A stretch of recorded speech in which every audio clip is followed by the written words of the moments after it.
Hello cinema के दीवानों। एक टाइम था जब द कराटे किड नाम सुनते ही एक इमेज दिमाग में आता था। मिस्टर मियागी और डैनियल सान की जोड़ी, डिसिप्लिन, इमोशन और वो स्लो मोशन क्रेन किक। और फिर एक और टाइम था जब ये इमेज रिप्लेस हुआ मिस्टर हान और शाओ ड्रे की जोड़ी के साथ, और स्लो मोशन में हमारा फेवरेट किक हो गया था द कोबरा मैन्यूवर। और अब आया है कराटे किड लेजेंड्स। नाम तो बड़ा लगता है, लेकिन क्या फिल्म भी उतनी ही लेजेंडरी है? आओ निकालते हैं इस फिल्म की ब्लैक बेल्ट और चेक करते हैं इसके मूव्स एक एक करके। वेलकम टू असली रेटिंग, जो आपको दे फिल्मों का असली स्कोर बिना कोई बोर। अगर आप अपने रुपए और कीमती समय वेस्ट नहीं करना चाहते तो असली रेटिंग चैनल को सब्सक्राइब जरूर कीजिएगा और इस चैनल को दूसरों के साथ शेयर जरूर करना। एंड डू इट नाउ, वरना कसम मिस्टर मियागी की मैं ये रिव्यूज बनाना बंद नहीं करूंगा। Share some love with me friends. Story की बात करें तो ये देखा हुआ प्लॉट है। ली फॉन्ग एक कुंफू प्रोडिजी है जो न्यूयॉर्क शिफ्ट होता है और वहां उसका फेस ऑफ होता है एक लोकल कराटे चैंपियन से, जो बाय द वे ली फॉन्ग की नई दोस्त और क्रश मिया का एक्स बॉयफ्रेंड है। Classic love triangle meets dojo drama.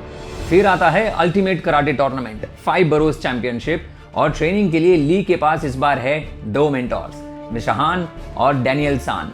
Sounds exciting, paper पे शायद, स्क्रीन पे let's just say it's like watching reruns of an old episode with new faces. ये मूवी 2010 के कराटे किड से अलग है। Karate Kid Legends feels more like a filler episode than a new chapter. वही पुरानी rivalry, वही force training montage, वही predictable tournament climax. एक टाइम था जब इस फ्रेंचाइज में सोल थी, अब सिर्फ स्ट्रक्चर बचा है और वो भी थोड़ा सा वीक है। वैसे आपको बता दूं, मूवी का ग्लोबल रन टाइम है 120 मिनट्स, पर इंडिया में सिर्फ 96 मिनट्स का वर्जन रिलीज हुआ है, मतलब 24 मिनट गायब। अब क्या मिस किया होगा हमने? जो भी हो, जब ये फिल्म वैसे भी सरफेस लेवल फील हो रही हो तो ये कट्स उस खोखलेपन को और ऑब्वियस बना देते हैं। जैकी चैन 71 की उम्र में भी जब वो स्क्रीन पे आते हैं, थिएटर में सीटियां बजती हैं। मिस्टर हान के रूप में Jackie is graceful, controlled and composed, लेकिन जैसा उनका कैरेक्टर लिखा गया है वो अनफेयर लगता है। 2010 में मिस्टर हान का रोल काफी लेयर था, सैड, वाइस, फनी। यहां वो सिर्फ एक कैमियो जैसा फील होता है। शायद ये उनका लास्ट अपीयरेंस हो इस रोल में, और अगर ऐसा है तो फ्रैंकली उनका फेयरवेल ज्यादा पावरफुल होना चाहिए था।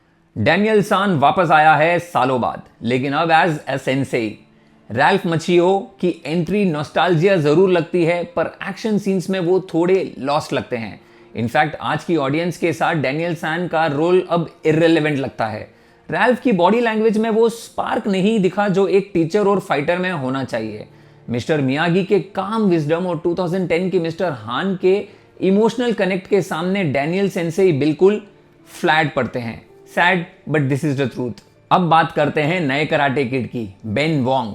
ली फॉन्ग के रोल में उन्होंने डिसेंट परफॉर्मेंस दिया है। एक्सप्रेशंस सही है, बॉडी लैंग्वेज भी ठीक है, लेकिन वो मास अपील, वो उम्फ जो एक फ्रैंचाइज रीबूट को चाहिए होती है, मिसिंग है। शुरुआत में थोड़ा कनेक्ट बनता है, लेकिन क्लाइमैक्स तक कैरेक्टर एक फॉर्मूला का हिस्सा लगता है। बाकी एक्टर्स का परफॉर्मेंस भी एवरेज ही रहा, बट मुझे लगता है गलती उनकी नहीं है, स्लॉपी राइटिंग का कमाल है ये। डायलॉग्स में पंच नहीं है, इमोशनल सीन्स में डेप्थ नहीं है, और कैरेक्टर आर्क्स तो बस नाम के लिए हैं। जब स्क्रिप्ट ही वीक हो तो एक्टर्स भी क्या करेंगे? फिल्म की पेसिंग काफी फास्ट है और अनफॉर्चुनेटली ये फास्ट फॉरवर्ड बटन जैसे फील होता है। इमोशनल बिल्ड होने से पहले सीन कट हो जाता है। जो बॉन्डिंग दिखाई गई थी डैनियल सान और मिस्टर मियागी के बीच या शाओ ड्रे और मिस्टर हान के बीच, वो मैजिक यहाँ टोटली एब्सेंट है। फाइट सीन्स भी अंडरवेलमिंग है। फाइनल चैंपियनशिप भी काफी बोरिंग लगती है, जैसे डायरेक्टर ने क्लाइमैक्स को जल्दबाजी में असेंबल किया हो। No chills, no cheers. दोस्तों, अगर आप सोच रहे हो कि ये कराटे किड लेजेंड्स आपको वो पुरानी फीलिंग देगा, then I am sorry to tell you, ये मूवी एक मिस्ड अपॉर्चुनिटी है।